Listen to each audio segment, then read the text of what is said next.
People think, oh, it's Yorkville, people come there, they don't really care about this or the food or that. Yeah. It's quite contrary. This here is an area of affluent people who know their food, and he is a big part of that, big part of the community here, which is important. I think that says a lot for the longevity of the restaurant.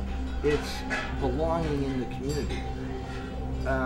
Your recognition.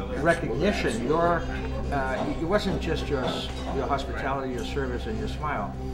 It was that in his seminal restaurant expression, which happened to be called Centro, he was Centro. He was in the middle, and he was the focal point for a community at a certain period of time.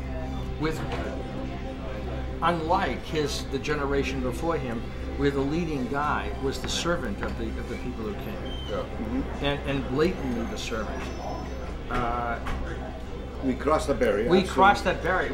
He and I crossed it together, but he in a much more public and socially important way. And there was a commensurateness with the community. We were together. But at the end of the day, it's revival.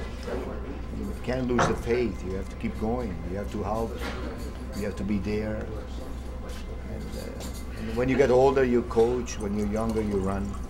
In my position, you need some input. Because if I'm only doing what he wants me to do, then my creativity will go down, and my kitchen staff's creativity will go down. And then they'll be miserable, and I'll be miserable. And then the customers will be miserable. That's right. Jaden, what are you doing? With who? The hockey game's on.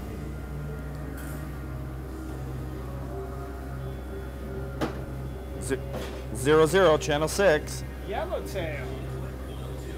I miss you, baby. 0-0. Yeah, be a good boy, listen to your mom, okay? What? Okay, I'll see you in the morning, okay? I love you. Bye. Bye. Bye. Such is life. You have to create a place where it is the best people's first choice at which to work. So then if you're getting the cream of the crop, there's a real onus on you to sort of meet the standards that those people have a right to expect. Remember, the people whom we employ are special people. They're not people who want to be on Bay Street. They're not people who want to be advertising executives or auto mechanics. They want to work in the restaurant business. They want to work with people, with hospitality, with beautiful food and beautiful drink and beautiful tables and lovely glasses. They are people who are predisposed towards sharing our vision of the traditions of hospitality. This is not the coffee shop. You know, these people are highly selected, self-selected. The moment you get into an operation where you have 3 lawyers and 2 accountants who put up the money, and they've hired a manager and a storekeeper and this and the other thing, and they, of course, none of whom have any expertise in the restaurant, they in turn hire a whole bunch of other people, you lose sight of who is the most important person. The most important person is the one that can get away with the most. The most important person is the one who can ruin the business. Yeah. But isn't that everybody? What? Isn't that everybody within the restaurant? Well, you know what? If it is, then it's shame on you as an owner. What can I say? I definitely tutor the staff in how to when a group comes in. Yeah. Invariably, I go to the table and say to them, look, if you order a la carte, you know, it's going to be very hard on the kitchen to get the food out evenly. Why don't I send a selection of these starters, and then afterward I'll send you a little dish with some risotto and some pasta. A vegetarian, so it doesn't offend anybody. And then you choose a main course. And in doing this, I'm not putting my hand in their pocket. I'm getting them a string of dishes which represent the gastronomy that I represent.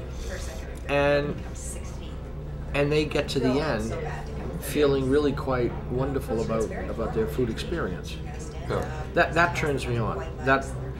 gives to them not just my product, it gives to them my hospitality. Yeah.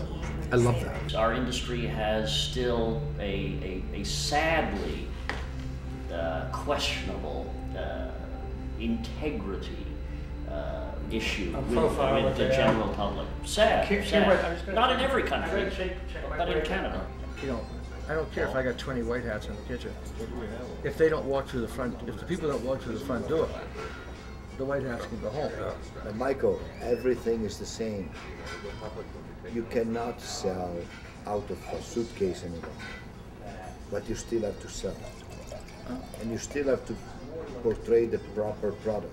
If in the restaurant business we don't think about things like that, then we're going to be relegated to this sort of position where we are not on the same league with other industries. And there's no reason why the restaurant industry can't be one of the most sophisticated industries that exists. As sophisticated, as high-tech, as medicine, or anything else. This is a fascinating business.